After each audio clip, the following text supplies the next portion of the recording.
అయ్యప్ప పవిత్ర పాదస్పర్శ వల్ల మహిషముఖి శరీరం నుండి విడుదలై శాప విమోచనం పొందింది లీలావతి. అయ్యప్పకు ప్రణమిల్లింది. స్వామి, తమ పవిత్ర పాదస్పర్శ చేత నాకు శాప విముక్తి కలిగింది. ఇక నేను తమకే సొంతం. నన్ను స్వీకరించి అనుగ్రహించండి స్వామి. నీ కోరిక నెరవేరదు.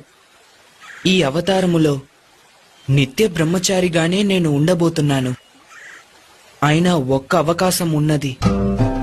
నాకు ఒక ఆలయం కట్టబడుతుంది. అప్పుడు నా దర్శనానికి లక్షలాది భక్తులు వస్తారు.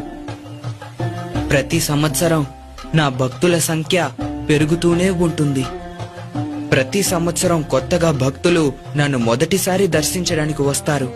ఆ విధంగా ఏ సంవత్సరం అయితే కొత్త భక్తులు ఎవరు రారో అప్పుడు నేను నిన్ను వివాహం ఆడేదను.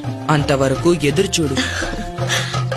నా ఆలయానికి సమీపంలో నీకు కూడా ఒక ఆలయం కడతారు. నిన్ను మాళిగైపురత్తమ్మన్ మంజుమాత అని పిలుస్తూ భక్తులు పూజిస్తారు. నా దర్శనానికొచ్చే భక్తులు నీ ఆలయానికి వచ్చి నిన్ను కూడా దర్శించి వెళ్తారు. నాకు సమీపంలోనే ఉన్న నువ్వు ఏ సంవత్సరం కొత్త భక్తులు ఎవరూ నన్ను దర్శించుకోవడానికి రాలేదో తెలుసుకోవచ్చు. అంతవరకు వేచి ఉండు. తమ చిత్తం ఇదే అయితే నా భాగ్యం కూడా ఇదే.